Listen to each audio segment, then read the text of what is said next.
कथम इत्युच्यते, वह दुर्लभ कैसा है?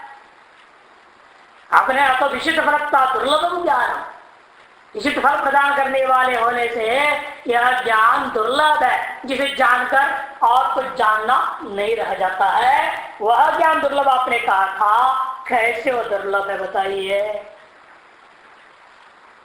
क्योंकि आदमी दुर्लभ है, ऐसा आदमी मिलना मुश्किल है जो ऐसा ज्ञान वाला। मनुष्याणाम सहस्रेषु कश्चित् यत् सिद्धये यदतामपि सिद्धानां कश्चिन् मां वेत्ति तत्त्वतः। मनुष्याणाम सहस्रेषु, मनुष्य में हजारों मनुष्यों में से एकाध होगा, कश्चित् यत् सिद्धये, अंतःकरण शुद्धि के लिए प्रयत्न करता है। सिद्धि से तात्पर्य अंतःकरण शुद्धि। और यथामपि यत्न करने वाले, ज्ञान के लिए अंतःकरण शुद्धि चाहते हुए यत्न करने वाले लोगों में से भी यथामपि सिद्धानाम कश्चिन् मां वेत्ति तत्त्वतः, कोई कोई होता है जो मुझे तत्वतः जान पाता है। भाष्यकार कहेंगे जो भी मोक्ष के लिए प्रयत्न करता है उन सबको हम सिद्ध मानते हैं। या सिद्धांत रिद्धि सिद्धि अष्ट विद्या अष्ट सिद्धियां सब प्राप्त जिनको, उनको लेना नहीं। यहाँ सिद्धांत तात्पर्य है जो मोक्ष के लिए प्रयत्न कर रहा है, अर्थात ज्ञान के लिए प्रयत्न कर रहा है, ज्ञान से ही मोक्ष होना है। ज्ञान के लिए निरंतर प्रयास करता हुआ तो शुद्धि आदि करता हुआ तो शुद्ध है और ज्ञानाभ्यास में लगा हुआ है। ऐसों में से कोई होता है जो मुझे तत्वतः जान पाता है, जिसको आगे 7वें अध्याय में विस्तार से कहेंगे। स महात्मा सुदुर्लभ वासुदेव सर्वमिति स महात्मा सुदुर्लभ माम तो वेदन कश्चन, ये भी कहेंगे 7वें अध्याय 19वें श्लोक और 7वें अध्याय 26वें श्लोक में इसका विस्तार करेंगे, समझाएंगे। मनुष्याणाम मध्य, भाष्यकार कहते हैं मनुष्याणाम मध्य सहस्रेषु, मैंने अनेकेषु करते हैं, हजारों लाखों करोड़ों अरबों खरबों अनंत मनुष्य। क्योंकि महाभारत में इस विषय में कहा, कहीं मान लो 100 भी कहा जाए तो भी उसका अर्थ अनेक, 1000 कहे तो भी नहीं समझ गया। शतम सहस्रम लक्षं च सर्वम अक्षयवाचकम, महाभारत प्रथम सर्ग 217वां अध्याय 8वें श्लोक में कहा 1 to 78 में, शतम सहस्रम लक्षं च सर्वम, ऐसी जितनी भी संख्या है जहां पर वह संख्या एक कहा निर्दिष्ट करना इष्ट नहीं है, ऐसे तोड़न का क्या होगा? अक्षयम अनंतम अनेकम, ऐसा हो जाएगा उसका। जहां 100 का 100 ही अर्थ लेना इष्ट है, वहां तो वही होगा, 100 संख्या ही रहेगा। 1000 का 1000 ही अर्थ होगा, लाख में लाख ही होगा, करोड़ में करोड़ ही होगा। लेकिन जहां संख्या अर्थ इष्ट नहीं है, वहां उक्त संख्या, तो वहां पर अर्थ क्या हो जाएगा उसका? अनेकेषु। इसे भाष्यकार उसी महाभारत के आधार पर भी व्याख्या कर दिए, सहस्रेषु मने अनेकेषु करता। कश्चित् यतति प्रयत्नं करोति, कोई कोई होता है। इसलिए हम कई बार बताते हैं इस विश्व में 6 अरब जनसंख्या, 6 अरब क्रॉस कर गया, उससे ऊपर पहुंच गया। अब 6 अरब जनसंख्या मान के चले, उसमें कितने प्रतिशत है ये वेदांत सुनते हैं। जो आश्रमों में जाके सत्संगों में जाकर के गृहस्थी भी के वेदांत सुनने वालों को भी गिन लो आप, तब भी कितना होगा उसका? 10%, 60 करोड़। विश्व भर में 60 करोड़ लोग हैं सत्संगी, नहीं होगा, इतना नहीं होगा। 60 करोड़ दो हो ही नहीं सकता, उससे ही बहुत कम है। 5% मान लो 30 करोड़ तो है विश्व भर में, सुन रहे हैं। इतने सारे मिशनरी खुले हुए, इतने सारे संप्रदाय हैं, सब सत्संग सुनने जाते हैं, सब वेदांत सुनते हैं। 30 करोड़ तो कम से कम 5%। उनमें से केवल विशेष यत्न करने के, ज्ञान के लिए विशेष यत्न करने है तो जो साधु बन गए हो कितने होंगे? उसका 1%, 60 लाख भी नहीं है। ये साधु तो हो गए, 60 लाख तो साधु होंगे विश्व भर में, लेकिन 60 लाख साधु में से वेदांत सुनने की और वेदांत अभ्यास करने वाले कितने होंगे? 6 लाख भी नहीं होगा। 1% का भी 1% नहीं है इस जनसंख्या में से। इसे भगवान यहाँ पर कहते हैं कि मनुष्याणाम सहस्रजो कश्चित् यतति सिद्ध, 0.1% है प्रयत्न करने वाले, और उनमें से अंतर्न शुद्धि को पाने वाले कितने होंगे? उसका भी 0.00% डालनी पड़ेगी, उसका 16 हिस्सा लेना पड़ेगा। सिद्धानाम, और यत्न करते हुए जो सिद्ध हो चुके हैं उनमें से कश्चित् मां व्यक्ति तत्वतः, कोई होता है जो मुझे तत्वतः मेरा यथार्थ स्वरूप ईश्वर के, तो यहाँ पर अभी ब्रह्म से तात्पर्य नहीं है, यहाँ सगुण ब्रह्म की बात हो रही, ईश्वर तत्व की बात है। इस सगुण ईश्वर तत्व में जानने वाले कोई होता है। और ब्रह्म के बारे में तो कहना है क्या? निर्गुण निराकार का, वो तो 0.0, जितनी शून्य डालो उसके बाद 1 लिखो तो ठीक रहेगा। ये उतने होंगे, 0 लिखो फिर 1 बिंदी रख दो, 0.0, फिर जितने 0 लिख के थक जाएगा तुम्हारा हाथ, उसके बाद 1 डाल देना, उतनी प्रतिशत होगा जो वास्तविक पर ब्रह्म को साक्षात्कार करने वाले। उपासना प्रकरण में बात कही गई है, इसलिए यहाँ सगुण ईश्वर की बात है कि ईश्वर का ईश्वर कौन जान रहा है? कोई कहता राम ही ईश्वर है, कोई कहता कृष्ण ही ईश्वर है। सब एक अंश मात्र को ले रहे ना, एक स्वरूप मात्र को ले, विशिष्ट रूप को ले रहे। और ये जो विशिष्ट रूप है, इतने ईश्वर है क्या? ईश्वर की संप्रदाय के ठेकेदार हो गए क्या? ईश्वर तो सगुण ईश्वर भी, किसी संप्रदाय से कोई मतलब नहीं उसको, तो सगुण ईश्वर सर्वरूप ही है, हिरण्यगर्भ ही है ना ईश्वर, वो सर्वरूप है। उसको क्या लेन देन किसी संप्रदाय से, किसी एक रूप से?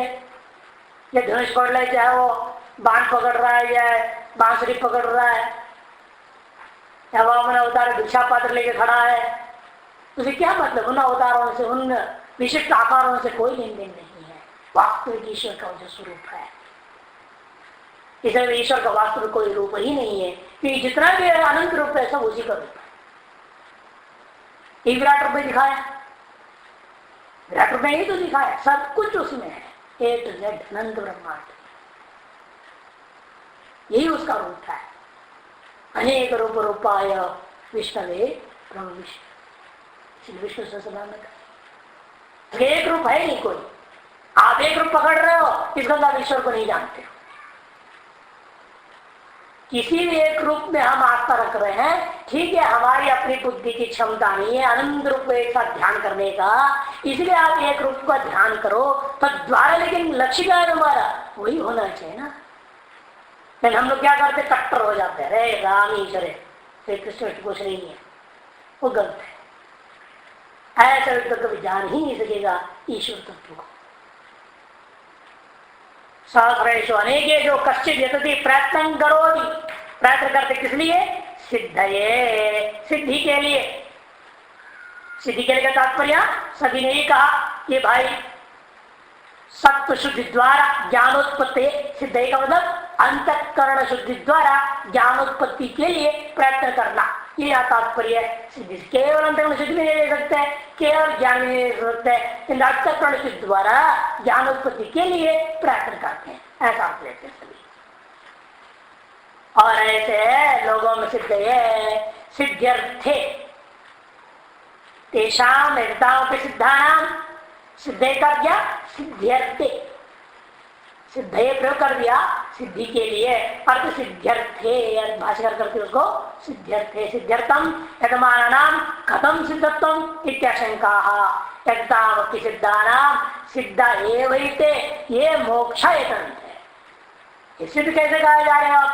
अणिमा गरिमा लघिमा कोई सिद्ध तो है नहीं इनको पास, जो ज्ञान चाहने वाले लोग हैं। तब कहते हैं हमारे यहाँ सिद्ध का तात्पर्य क्या मालूम है? सिद्धा एवं हिते, वे लोगों को हम सिद्ध कहते हैं। कौन लोग?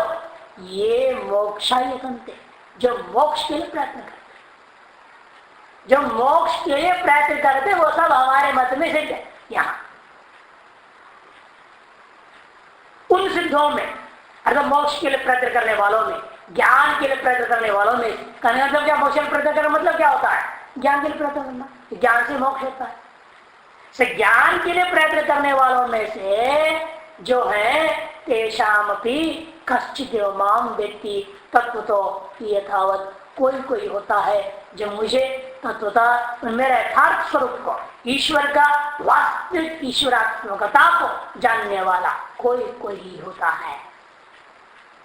इस प्रकार से प्ररोचना कर दिया श्रुति के द्वारा। ऐसा वह ज्ञान है ईश्वर ज्ञान, ब्रह्म ज्ञान से लेंगे नहीं आप ईश्वर ज्ञान, वह ईश्वर ज्ञान भी ऐसा महान ज्ञान है जिसको जानने में कुछ जानने की इच्छा नहीं रह जाती है, ऐसी स्तुति कर दिया। और जिसके बारे में भी कह दिया उसको जानने वाले कोई कोई होता है। तो अर्जुन का दिमाग बिल्कुल एकाग्र हो गया। अच्छा, तो ऐसा ईश्वर कैसा होगा जिसको जानने वाला कोई कोई होता है, जिसको जानने कुछ और जाना नहीं जा सकता, जानने की जरूरत नहीं होती, रह जाता है। ऐसा वो ईश्वरीय ज्ञान क्या है वो, इस प्रकार बड़ी तीव्र इच्छा अर्जुन में जब जग जाता है, तब भगवान उस ईश्वर को स्वरूप का वर्णन करने के लिए उसको दो भागों में वर्णन करेंगे, परा प्रकृति और अपरा प्रकृति से विशिष्ट ईश्वर स्वरूप का वर्णन करने जा रहे हैं। श्रोतारम प्ररोचन अभिमुखीकृत्य आह, श्रोता यहाँ अर्जुन है, उसी प्रकार अन्य समस्त श्रोता वेदांत के श्रोतागण उन लोगों को प्ररोचन के द्वारा, फलस्तुति के द्वारा अभिमुख करके, एकाग्रचित करके आचार्य अपनी ओर अभिमुख कर दिया, उनके मन को आकृष्ट कर लिया। आकृष्ट करके आह, भगवान कहते हैं भूमिरापनलो वायु खम मनो बुद्धिरेव च अहंकार में भिन्ना प्रकृति रष्टधा। भूमिराप अनलो वायु, पृथ्वी, जल, अग्नि, वायु, आकाश, यह भी सब तन्मात्राओं को लेना है। आचार्य कहेंगे पंचीकृत पंचमहाभूत स्थूल को नहीं लेना, कि हमें लेना है यहाँ अपरा प्रकृति है ना, इस जगत का कारण को लेना है। जगत है स्थूल पंचीकृत पंचमहाभूतात्मक है, इसका कारण क्या होगा, अपंचीकृत पंचमहाभूत होगा। इसलिए भूमि से पृथ्वी तन्मात्रा, आप से जल तन्मात्रा, अनल अग्नि तन्मात्रा, वायु वायु तन्मात्रा, खम्मन आकाश तन्मात्रा, मनोबुद्धि रेवच, मन से लेना है हमें, मन का कारण अहंकार को लेना, मन से अहंकार शब्द को लिया जाएगा। आगे अहंकार करें तब आप उसको समझाएंगे आपको। इधर बुद्धि से बुद्धि का कारण ले लो महत्त्व, और अहंकार से तब क्या होगा, उसका भी जो कारण है अविद्या तत्व को लिया जाएगा। मन से अहंकार, बुद्धि से महत्त्व और अहंकार से अविद्या, ये क्रम लेना पड़ेगा। क्यों ऐसे ले रहे हैं आप, इसको और समझने के लिए इस अर्थ का यहाँ विपरीत अर्थ लिया। मन का अर्थ मन का अर्थ छोड़ दिया। मन का अर्थ होता है मन, इंद्रिय विशेष, बुद्धि मन बुद्धि, उन स्वार्थ को त्याग करके अन्यार्थ मन के कारण पर ले लिया। मन रूपी कार्य का कारण कौन है, अहंकार है। बुद्धि रूपी कार्य का कारण कौन है, महत्व है। सब समष्टि में आप जा रहे हैं ना, क्यों ऐसे कर रहे हैं, इसका पीछे कारण है 13वां अध्याय 5वां श्लोक में। 13-5 इस पुस्तक में 541वां पृष्ठ में विस्तार इस पर विचार करके निर्णय देंगे ऐसे क्यों करना पड़ता है, और वहां पर ये विरोध न हो इसलिए ऐसे करना यहाँ मजबूरी है, नहीं तो उस उत्तर ग्रंथ के साथ विरोध हो जाएगा। 13वें अध्याय 5वें श्लोक में जो भाष्य है वहां उन्होंने वहां जो व्याख्या कर रहे हैं उसके अनुसार यह घटाना पड़ता है। जब पौर्वापरी का समन्वय करने के लिए भाष्यकार ने यहाँ ऐसे व्याख्या कर देंगे। इति इयम में भिन्ना प्रकृति रसना, इस प्रकार ये जो है यम में प्रकृति अष्टदा भिन्ना, यह मेरी प्रकृति है, जो 8 प्रकार से विभक्त होकर के इस संसार का कारण बना हुआ है। यही अष्ट प्रकृति का स्वरूप है। भगवान कृष्ण की अष्ट पत्नियां, पटरानियां, 8 पत्नियां जो बनाया है, एक एक प्रकृति का द्योतन, एक एक प्रकृति वहां पर रानी है और खुद ईश्वर है। इन 8 प्रकृतियों को लेकर सारा संसार को चलाता है, उत्पन्न करता है, चलाता है। भाष्यकार कहते भूमि रिधि। इसका पीछे एक और भी कारण है। गर्भोपनिषद 3रे मंत्र में आया अष्टौ प्रकृतया, 8 प्रकृतियां होती है, ऐसे कहा दिया। इसलिए हमें यहाँ 8 ही प्रकार का लेना पड़ेगा, इसे बड़ा घटाना संभव नहीं है। तो सांख्य समझ नहीं ले पाएंगे। सांख्य का अर्थ जो कहते हैं घटेगा नहीं। यहाँ वहां तो यह प्रकृति एक ही है। हाँ, और जो साथ क्या है, प्रकृति विकृति उभय रूपा है। और कुछ लोग लेना चाहते इसलिए प्रकृति विकृति उभय रूपा जो 7 और मूल प्रकृति 1, कुल में 8, यही 8 है, ऐसे व्याख्या कर देते हैं। वो गलत है सब। जबरदस्ती कोशिश करना इसको सांख्य दर्शन के अनुसार घटाने के लिए अनुचित है। इसको भाषा तो रजित का देख लोगे, बड़ा जबरदस्त खंडन कर दिया उन्होंने सारी बातों का, कल्पनाओं का। भूमि की पृथ्वी तन्मात्र उच्चते न स्थूला। साफ का भाषाकार भूमि शब्द से पृथ्वी की तन्मात्रा को लेना, अपंचीकृत पंचमहाभूता तक पृथ्वी को लेना, न स्थूला, स्थूल पृथ्वी को नहीं लेना। भिन्ना प्रकृति रसदय वचरा, क्योंकि इसी में अंत में क्या कहते हैं, भिन्ना प्रकृति अष्टमा। इसी श्लोकांत में कहते हैं मेरी प्रकृति 8 प्रकार से भक्त है। मैंने कारण रूपा प्रकृति ने प्रतिष्ठा प्रकट रूपेण स्वाम्यव करोति भविष्य। यदि प्रकृति स्वयं ही भविष्य में प्रकट रूप को प्राप्त करने वाली है, जो उसका नाम प्रकृति। मैंने आप कैसा है, वो सामान्य रूपेण विद्यमान है, विशेष रूपेण अभी प्रकट हुई नहीं है, उसी का नाम प्रकृति है। और सामान्य रूपेण उपस्थित होने का मतलब क्या, अपंचीकृत महाभूत। विशेष रूप में उपस्थित होने का मतलब पंचीकृत हो जाना। प्रकट रूपेण स्वामेव करोति इति प्रकृति ही। इस व्युत्पत्ति के आधार पर प्रकृति का अर्थ होता है सामान्य कारणम। और सामान्य कारण रूपता क्या है, वह तन्मात्रा ही हो सकती है, स्थूल नहीं हो सकता। स्थूल तो कार्य है, कारण रूप नहीं है, सामान्य रूप नहीं है, और विशेष रूप है। तथा इसी प्रकार से आबादियों भी तन्मात्रा उच्चन्ते। इसी प्रकार से जल अग्नि वायु और आकाश, इन चारों में भी समझ लेना, वहां भी तन्मात्राओं को ही लेना है आपने। आपको लो वायु खम का कौन से गिना दिया आगे 4, यानी कि मन का भी कोई तन्मात्रा ढूंढ लो। सब में इस तन्मात्रा में नहीं जाना, जिनकी तन्मात्राएं होती है उन्हीं को लेना है। इसलिए वो स्पष्ट कर दिया, आपो अनलो वायु खम। मन से क्या लेना फिर, मन ही मनगत कारण अहंकार। ये सब कारण ही तो लेना है ना हमने, कि भूमि से मैंने क्या लिया था, कारण लिया। जल अग्नि वायु आकाश से क्या लिया आपने, कारण को, तत्व को लिए। शब्द तो स्थूल है, लेकिन इससे आपने कारणों को पकड़ा। इस तरह से मन शब्द क्या लेना है, उसका भी जो कारण है। मन ही मनगत कारण अहंकारो गृह्यते। और बुद्धि शब्द क्या लेना, बुद्धि अहंकार कारण महत्तत्व।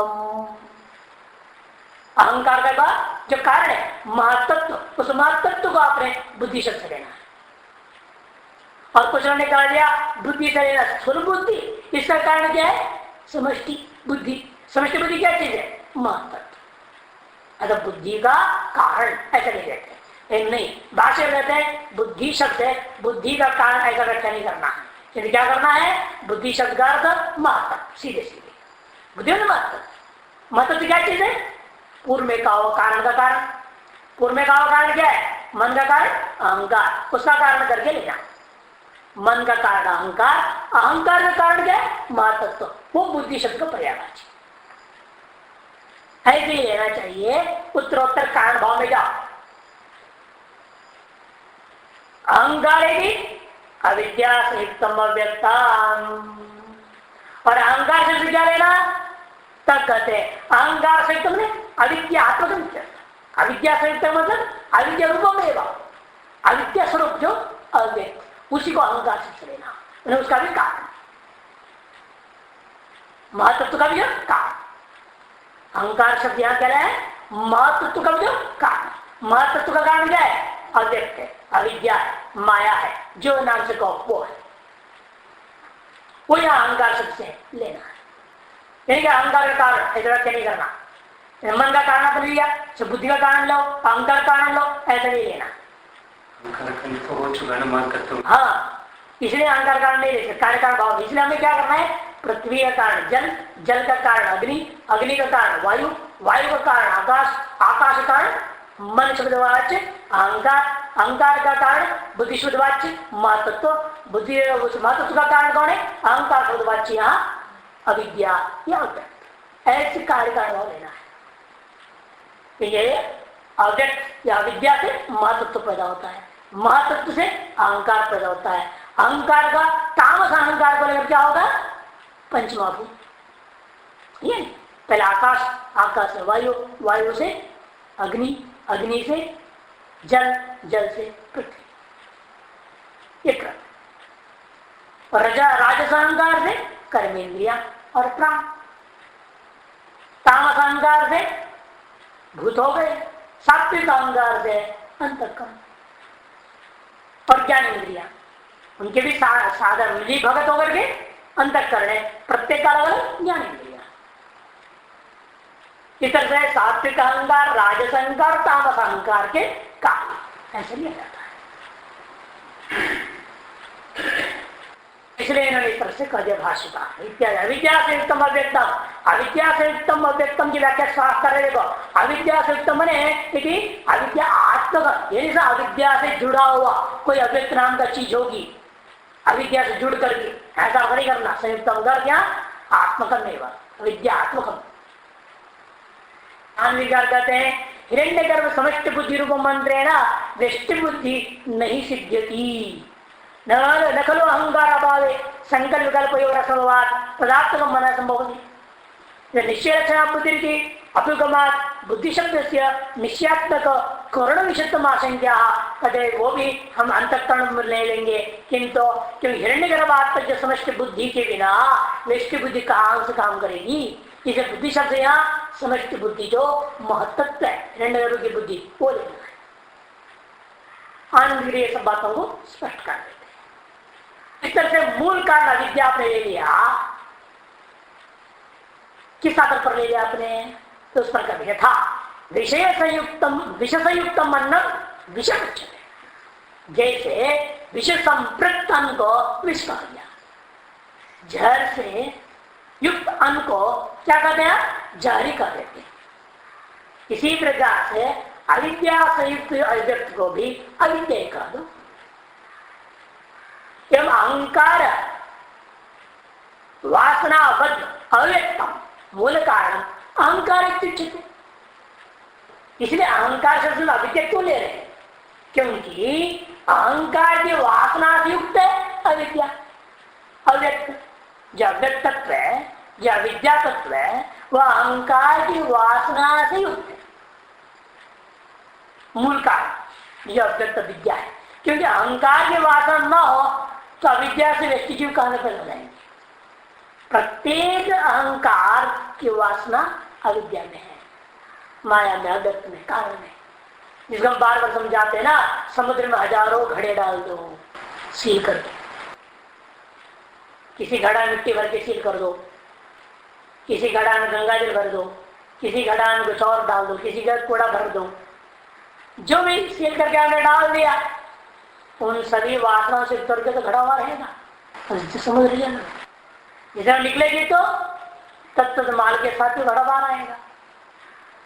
इसी प्रकार अहंकार है, प्रत्येक अहंकार अपनी अपनी कर्म उपासना आदि की वासना को लेकर के अविद्या के समुद्र में बैठा हुआ है। इसलिए अविद्या को हमें क्या कर दिया? अहंकार। तो अविद्या, अहंकार से युक्त विद्या को भी अहंकार से कह दिया जाता है। जिस प्रकार से विश्व से युक्त अन्न को विश्व कह देते हो, फिर अहंकार से युक्त अविद्या को भी अहंकार से ठीक कर देते।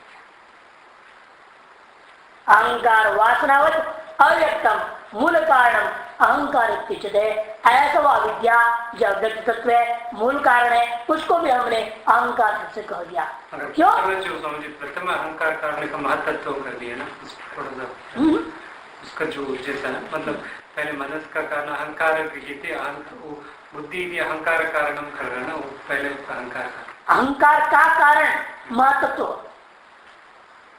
क्या समझ रहे हो? उल्टा अहंकार शब्द का अर्थ या अविद्या लेने ये कह रहे हैं। वो पीछे वाली बात है समझी, बुद्धि की बात की, बुद्धि थी। हाँ, अहंकार कारण महत्व तुम ठीक है, उसमें क्या गड़बड़? तो मतलब महत्व पहले हो जा रहा है ना, व्यक्त मतलब उससे हो जा रहा है ना फिर। ओहो, आप समझे नहीं, क्योंकि यहाँ हो क्या रहा है, मन शब्द का अर्थ ले लिया अहंकार, है कि नहीं? मन शब्द अहंकार पर्यायवाची कर दिया आपने, तो बुद्धि शब्द हम किसका पर्यायवाची कर रहे हैं? महत्व का, है कि नहीं? और अहंकार शब्द को हम किसके पर्यायवाची कर रहे हैं? अविद्या का। यहां पे तो अहंकार का कारण महत्व है कर दिया। बुद्धि शब्द से मैं मत ले रहा, क्यों? क्योंकि मत क्या है? अहंकार का कारण। समझ बात? बुद्धि शब्द का अर्थ मत, क्यों? क्योंकि मत क्या है? अहंकार का कारण है नहीं? और यहां अहंकार को अहंकार कारण का बोल रहा हूं। ये जो अहंकार शब्द श्लोक का अहंकार शब्द का अर्थ अविद्या लो एक है। जैसे बुद्धि शब्द महत्व लो, मन शब्द अहंकार अर्थ लो। क्यों लो? क्योंकि मन का कारण है और एक बुद्धि का कारण है करके नहीं लेना, बस इतना अंतर है ना। ये तो मैं समझा रहा था उस समय। यहां तो अपने कहा मन का कारण अहंकार होने से मन शब्द को कार्य कारण का आवेश करते हुए मन शब्द का आपने अहंकार ले लिया, ये बात है। जैसे नीचे के अहंकार का अविद्या ले रहे तो उस अहंकार में विद्या नहीं है क्या? नहीं, बिल्कुल नहीं, बिल्कुल नहीं। यहाँ अहंकार शब्द का अविद्या नहीं, अविद्या के कार्य का कार्य है वो। अविद्या का कार्य महत्व, महत्व का कार्य अहंकार। हम कार्य कांड को समझा रहे हैं ना यहाँ। पृथ्वी जल तेज आया, वायु आकाश है नहीं, फिर अहंकार महत्व फिर अविद्या। इसलिए ये पर्यायवाची नहीं है, तो मैं बार बार बोल रहा हूं। यह अहंकार वह अहंकार पर्यायवाची नहीं है। श्लोक में जो अहंकार आया और मन शब्द से जो अहंकार ले रहे हो, दोनों पर्यायवाची नहीं। बार बार यही कह रहा हूं, अगर मैं समझ रहा। एक ही शब्दावली को पर्यायवाची नहीं होता। हाँ, यही तो है, प्रकरणानुसार अर्थ करना पड़ेगा। एक ही शब्द एक ही श्लोक में आ रहा है, लेकिन वहां मन शब्द आया, अहंकार शब्द आया नहीं है। श्लोक में मन और अहंकार, अहंकार दो बार कहां आया है? श्लोक में कहां आया दो बार अहंकार? तो फिर ये जो अहंकार है भाष्यकार का है। मन का जो किया अहंकार, भाष्यकार ने इस अहंकार शब्द को प्रयोग किया, और यह अहंकार शब्द श्लोक का है, और इसी वाक्य भाष्यकार ने अविद्या कर दिया। जब भाष्य के वाक्य में कहीं अहंकार दो बार नहीं आया, दो भिन्न चीजें हैं। इसलिए कहते हैं आपने याद कैसे ले लिया? प्रश्न उठाइए। अहंकार शब्द से आपने पहले तो जो मन का अर्थ कारण अहंकार कह दिए थे, तो श्लोक में जो अहंकार शब्द है उसका क्या अर्थ होगा? जब मन शब्द से आपने अहंकार ले लिया तो श्लोक का शब्द अहंकार क्या होगा? तो आपने क्या विद्या? तो प्रश्न था ऐसे कैसे अर्थ ले सकते हो अहंकार शब्द का? अविद्या कैसे ले लिया? तब समझा गए। यथा विष संयुक्तम अन्नम विषम उच्यते, जैसे विष संयुक्त अन्न को विष कहा दिया जाता है, फिर अहंकार संयुक्त अविद्या को भी अहंकार शब्द से कहा जाता है। कार्य अहंकार संयुक्त जो अविद्या है उसको भी अहंकार शब्द प्रयोग करने में कोई आपत्ति नहीं है। ये कार्य क्योंकि कार्य है ना, कार्य अविद्या के कार्यों में से एक कार्य का नाम अहंकार है। उस कार्य से संयुक्त कारण को भी हम उस कारण कार्यवाचक शब्द का प्रयोग कर दो तो कोई आपत्ति नहीं है। ये भाषा का है। इसलिए जो मन कारण का अहंकार शब्द है उसको मैं मूल कारण अविद्या के लिए भी प्रयोग कर दिया। ये भाषा समझा एवं अहंकार वासनावत अव्यक्तम मूल कारण अहंकार तिष्ठते। क्यों वो भी ऐसे क्यों कर रहे हो आप? क्योंकि प्रवर्तकत्वाद अहंकार से, क्योंकि अहंकार सकल प्रवृत्ति का प्रवृत्ति। अहंकार जो संयुक्त अविद्या न हो, अविद्या से महत्व भी पैदा नहीं हो सकता। सभी का व्यष्टि अहंकार उस अविद्या में है। उन व्यष्टि अहंकारों के अपने कर्मफल प्रदान करने के लिए अविद्या क्या करती है? पहले एक समष्टि रूप धारण करती है जिसका नाम महत्व। उस समष्टि रूप धारण करने के बाद उस व्यष्टियों को प्रकट करके उसे प्रवेश कर दे, तब व्यष्टियों का कर्मफल भोग देगा। लेकिन ये सारी व्यष्टियां पहले से अविद्या में है, अवस्थी रूपता गायब। प्रलय काल में यही होता है। इसे कहते हैं अविद्या का अर्थ यहां पर इसलिए लेना पड़ा कि अहंकार ही प्रवर्तक होता है। पार्श्व प्रवर्तक के बिना अविद्या भी प्रवृत्त नहीं हो सकती। दूसरा कौन प्रवृत्त होगा? अहंकार एवं सर्वस्व प्रवृत्ति बीजम दृष्टम लोक है। और लोक में स्पष्ट दिखाई दे रहा है कि सभी के प्रवृत्ति का बीज अहंकार ही है। कई बार हम दृष्टांत देते ना, एक साधु का नहीं दिया, एक साधु का दृष्टांत दिया। वो एक बार किसी राज्य में गया भिक्षा पाने, और कोई भी उसको ढंग से भिक्षा नहीं दी, सम्मान नहीं था। तो उसने देखा कि ऐसे तो फायदा नहीं है, इस वस्त्र का अपमान है, ये कैसे इज्जत बढ़ाएं हम सारी दुनिया को झुकाएंगे, राजा तक को भी मेरे पास आके झुकना पड़ेगा। ये निर्णय लेकर के ऐसा अहंकार था ना, मैं सन्यासी हूं, मेरे को कोई नहीं पूछा इस राज्य में, ये बड़ा तपस्वी महात्मा ज्ञानी महात्मा, मेरे को नहीं पूछा। एक अहंकार था ना, अहंकार को ठेस पहुंचा तो उसने क्या किया? चेला को बोले चलो चलो इस राज्य में रोटी नहीं खाएंगे, बाहर चलो। साहित्य से बाहर चला गया, बैठ गया झोंपड़ी बनाकर, और चेला को बोला जाओ और प्रचार करो। महात्मा जी बैठे हैं, वो खाना पीना नहीं करते हैं, कुछ नहीं, इतने साल हो गया, और प्रचार करने लगा गांव के अंदर। गांव से राजा तक खबर पहुंच गया, और इधर क्या भीड़ लगने लगी, लोग आ रहे आ रहे आ रहे आ रहे, और महात्मा बैठे बाहर। फिर धीरे धीरे महात्मा ने क्या कर दिया? नियम बना दिया, रोज शाम 4 से 5 बजे ही दर्शन होगा। लोग जो है 4 से 5 लाखों की संख्या में इकट्ठे होने लगे, और ठीक 4 बजे बाहर आता था झोंपड़ी से बाहर देखता आ गए ना सारी दुनिया मेरे चरणों में। इतने अहंकार से पुष्ट होते होते होते जो है राजा को जब खबर मिले, राजा ने आया, बोला मंत्री से, भाई ऐसे तो महात्मा को देखना चाहिए, बिना भोजन पानी किए जी रहा है, हवाले है, पावाहारी महात्मा है। तो अब क्या करे? मंत्री ने सोचा भाई राजा भी जा रहे हैं तो ठीक नहीं है, असलियत तो कुछ और ही होगी।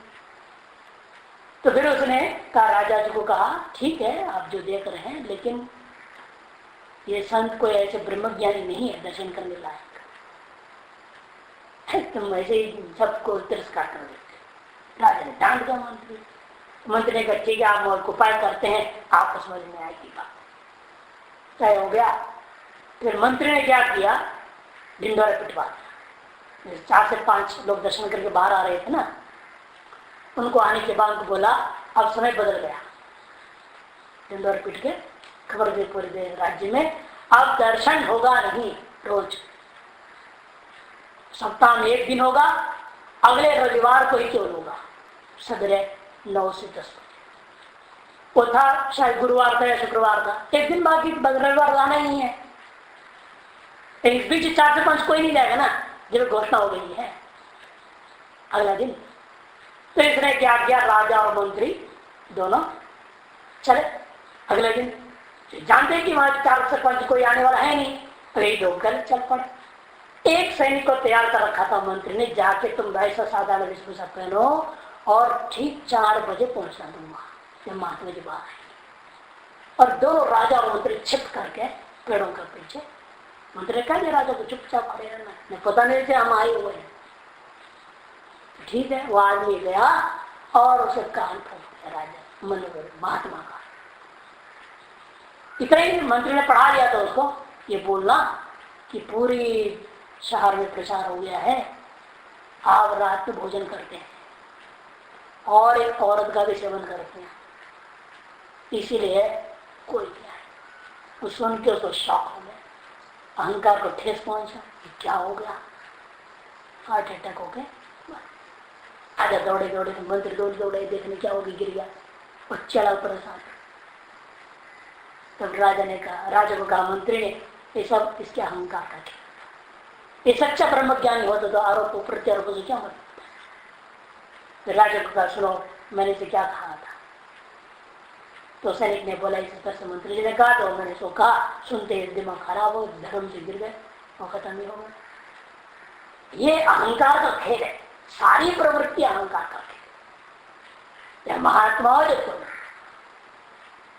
इसे कहते सर्वस्व प्रवृत्ति बीजम दृष्टम अहंकार एवं ही लोके, अहंकार होता है ऐसे श्लोक में देखने को मिलता है। सत्य अहंकार है ममकार बोली, और अहंकार ना हो तो ममकार कहां से आएगा, ममत्व तो आएगा ही नहीं। इसके अंदर तो ना मैं सन्यास हूं, मेरा ज्ञान है, मेरी तपस्या का कोई सम्मान नहीं किया, ममत्व क्यों आया, अहंकार क्यों न ममता नहीं सकता है। तयोस्य भावे सर्वा प्रवृत्ति प्रसिद्धम इत्यर्थ, आंध्र के साफ साफ कर दिया, दोनों अपने आप आ जाते हैं। यथोक्ता प्रकृति में मम ऐश्वरी माया शक्ति अष्टदा भिन्ना भेदम आगता। इस प्रकार से कही हुई यह जो प्रकृति है, यथोक्ता प्रकृति कहा हुआ जो प्रकृति है, यह मेरी प्रकृति है, मेरी ऐश्वरी प्रकृति है, मेरी माया शक्ति है जो अष्टदा भिन्ना भेदम आगता, 8 प्रकार का भेद को प्राप्त हुई है। और यह अपरा प्रकृति है, ऐसा कहेंगे अगले श्लोक में, स्पष्ट करेंगे। अपरेयम वितस्तन्याम प्रकृति विधि में पराम जीव भूताम महाबाहो येदम धार्यते जगत। इयम अपरा प्रकृति, पूर्वान्वय कर पूर्व श्लोक में जो प्रकृति शब्द है उसे जोड़ना है, इयम अपरा प्रकृति। इतस्तु अन्य, इनसे अलग दूसरी एक और प्रकृति है जिसको तुम क्या समझो, पराम प्रकृति में पराम प्रकृति विद्धि। इससे अन्य जो दूसरी है वह मेरी परा प्रकृति है, ऐसे जान। कौन है वो, जीवभूताम, हे महाबाहो, जीवभूता है, जीव स्वरूपा है, जिसके द्वारा ये इदम जगत धार्यते, ये संपूर्ण जगत को मैं धारण किया। उस परा प्रकृति से ही ये जगत धारण होता है। अपरा प्रकृति जो है वह उसके अस्तित्व ही परा प्रकृति के है। यदि जीव ना हो तो संसार किस बात, किसके लिए संसार, ये जीव के कारण से ही संसार है। अतः जीव ही संसार को धारण किया हुआ है, ऐसे समझो। अपरा न परा है, अपरा निकृष्ट अशुद्ध। क्यों अशुद्ध, अनर्थकरी, संसार बंधनात्मिका यम। ये जो अपरा प्रकृति है इसका नाम अपरा क्यों रखा भगवान ने ये अष्टदा प्रकृति को, इसलिए क्योंकि निकृष्ट, निकृष्ट क्यों है, यह अशुद्ध है। और जीव क्या है, विशुद्ध सत्व है, यह अशुद्ध है, अशुद्ध है, अनर्थ को करने वाली है, संसार बंधन का कारणभूत होने से संसार बंधनात्मिका है। यम, यह अपरा प्रकृति। इतो मैंने अत्या यथोक्ताया, ये जो कही गई अष्टदा से भिन्न अपरा प्रकृति से अन्य दूसरी, तू जो आया है इसलिए आया है श्लोक में, तू ये दिखाने के लिए वो अशुद्ध है, तो यह दूसरी कौन सी है, वो विशुद्ध होगी। इसे कहते हैं तू अन्य विशुद्धाम प्रकृति। वो तू की व्याख्या है विशुद्ध, क्योंकि वो कैसी थी, अपरा वो अशुद्ध आत्मा, अतः परा कैसी होगी? किंतु यह जो परा है वो विशुद्ध है। कौन है परा? प्रकृति मम आत्मभूता, यह और कोई नहीं, मेरा आत्मरूप ही है कि ममेवास जीवलोक है, जीव ब्रह्म ही बना परा, और जीव ब्रह्म भेद है ही नहीं वाक्य में। इसलिए कहते हैं मम आत्मभूतामेव विद्धि, मेरी आत्मरूप ही है जो वह जीवभूत विधि में पराम प्रकृष्टाम, मेरी परा प्रकृष्टा जो प्रकृति है वह परासिता प्रकृष्टा, वो थी निकृष्टा। अपरा क्या है? निकृष्टा। ये है प्रकृष्टा या उत्कृष्टा को, प्रकृष्टा को बाधे की है। निकृष्ट है तो उत्कृष्ट है, वो अशुद्ध है तो ये विशुद्ध है, वो अनर्थ करी है, ये मोक्ष करी है। ये स्वरूप जो बोध हो जाए तो मोक्ष हो जाएगा इसका, मैं ब्रह्म हूं ये जान लेगा तो मोक्ष हो जाएगा। मोक्ष करी है, परा प्रकृति है, वो संसार बंधनात्मिका है, ये संसार उच्छेदात्मिका है। सब विपरीत लेना है।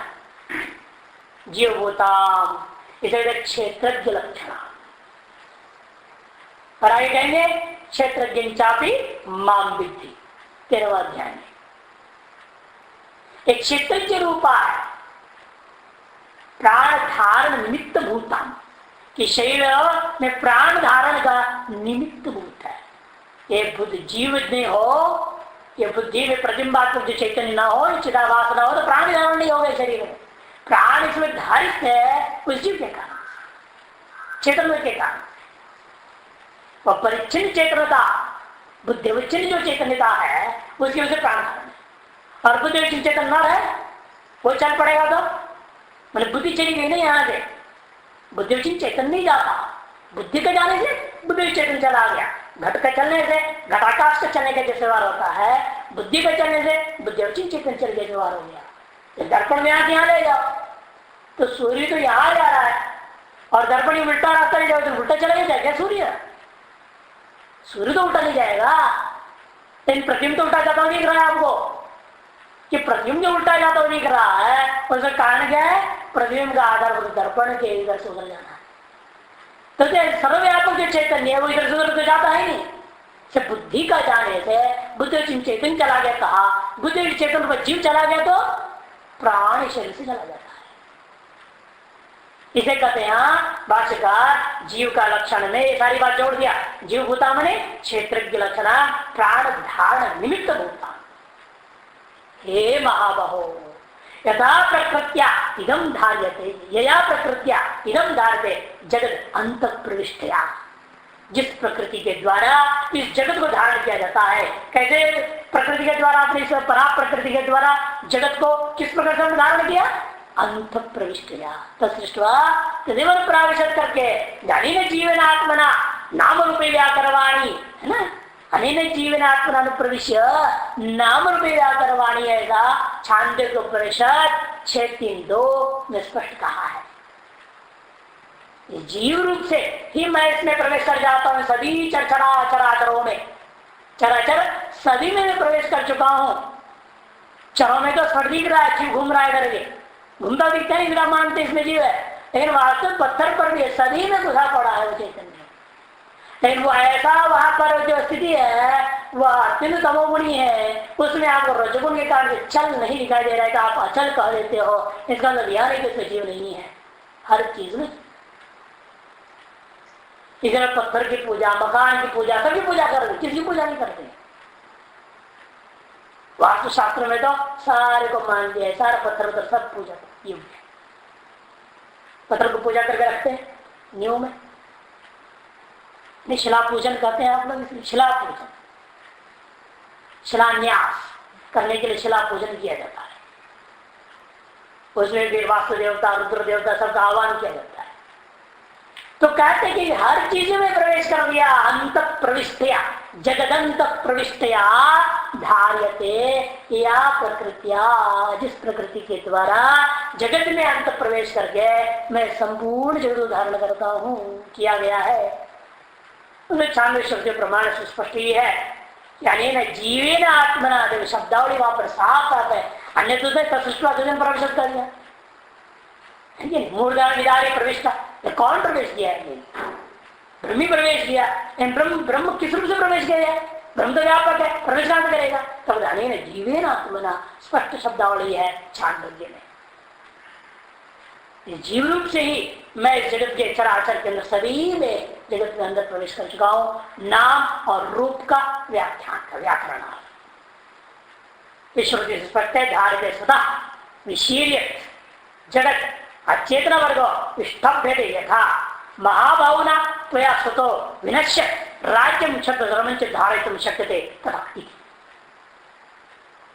जिस प्रकार से महाभाव संबोधन का तात्पर्य बता रहे हैं भाषा दीपिका पहली पंक्ति 347 पृष्ठ में, स्वतो विशीर्य जगत चेतन वर्ग विष्ठभ्यते यथा। यह विशीर्यत नहीं होना चाहिए, अविशीर्यत होना चाहिए।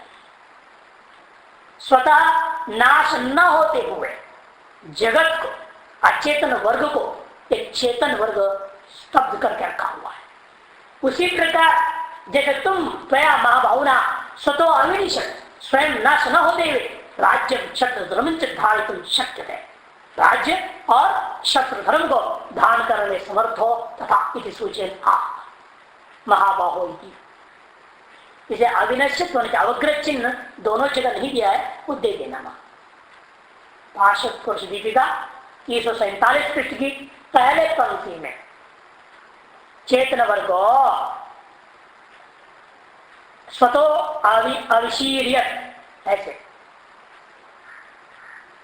विशीर्ण न होते, विनाश प्राप्त न होते हुए, और स्वतो अविनश्यत, स्वतः नष्ट न होते हुए, दोनों जगह देना पड़ेगा। जैसे तुम महाबाहु होने के नाते स्वयं नाश न होते हुए क्या कर लेते हो? तुम शत्रुओं को नाश करके राज्य को धारण करते हो, शत्रु धर्म को धारण कर लेते हो। उसी प्रकार से यह चेतन जीव रूपेण ब्रह्म क्या कर रहा है? जीव रूपेण विनाश नष्ट हुए, नष्ट होने वाले सारा जगत को धारण किया हुआ है। इस प्रकार से भाष्य पंचवें श्लोक का हो गया। इस विषय में विष्णु पुराण के श्लोक बहुत प्रसिद्ध है।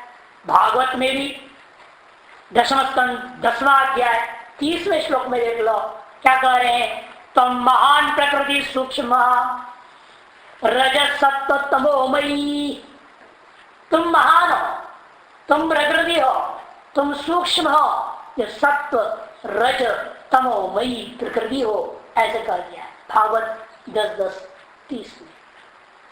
विष्णु पुराण के छठा सर्ग 7वें अध्याय 61वां श्लोक 6-7 61 में क्या कह रहे देखो? विष्णु शक्ति परा प्रोक्ता क्षेत्र ज्ञात्या तथा परा, सब बोलते वहां पर देखो। जो परा प्रकृति क्या है? क्षेत्र ज्ञात्या। विष्णु शक्ति परा प्रोक्ता क्षेत्र ज्ञात्या तथा अपरा, अपरा कौन सी? अविद्या। हाँ, तीसरी भी माना है, 3 प्रकृति माना है। कर्म संज्ञान तृतीय शक्ति ऋष्यते। परा प्रकृति क्षेत्रज्ञ नाम की है, अपरा प्रकृति अविद्या है, और एक तीसरी भी माना उन्होंने कर्म संज्ञा विष्णु पुराण में। परा और अपरा तो माना ही है, अविद्या और क्षेत्रज्ञ। परा क्षेत्रज्ञ है जीव, और अपरा अविद्या है अपने कार्य से। इस प्रकार से अनेकों समझ को प्रमाण मिलते हैं। अच्छा, कुछ लोग प्रकृति को भी यहाँ के श्लोक के आधार पर सादी मानते हैं। प्रकृति उत्पन्न हुई है ऐसा सिद्ध कर दिया नीलकंठी ने, उसे खंडन करते भाषा दीपिका 346 में देख लीजिए पृष्ठ 346 दूसरे पर। यद्यपि प्रकृति साधित्वम साधितम, कुछ ने प्रकृति के साधित्व सिद्ध कर दिया, तद सिद्धांत विरुद्धम, सिद्धांत विरुद्ध। माया अविद्या रूपेण द्विविधाया भी मूल प्रकृति, चाहे माया रूप से समझे चाहे विद्या रूप से, 2 प्रकार के मूल प्रकृति कही गई है। सर्वैर भी वेदांति अनादित्वेन सिद्धांत, सभी वेदांती जितने भी आचार्य वर्ग है सबने स्वीकार किया हुआ अनादि है, और किसने साधु सिद्ध कर रहा गलत सिद्ध कर रहा है। तद उत्पत्ति लय वचनानी, फिर उसकी उत्पत्ति लय क्यों कहा गया? अविद्या की उत्पत्ति और अविद्या का लय, तस्माद अव्यक्तम उत्पन्नम त्रिगुणम युज्य सप्तम, क्या आया है श्रुति में, अव्यक्तम पुरुषे ब्रह्म निष्कले प्रविलीयते, निष्कल ब्रह्म में अविद्या लीन हो जाती है, ऐसा आ रहा है श्रुति स्मृतियों में। तब कहते हैं वो जो उत्पत्ति और लय वचनानी तो आविर्भाव तिरोभाव पर, उनका आविर्भाव और तिरोभाव पर वास्तविक उत्पत्ति और प्रलय नाश नहीं, किंतु आविर्भाव और तिरोभाव, प्रलय में तिरोभाव हो जाना और उत्पत्ति माने आविर्भाव होना, ऐसा शब्दों का बदलना पड़ता है, क्योंकि वह प्रकृति अनादि है, माया अनादि है, वो उत्पन्न होने वाली नहीं है। ये तो विधि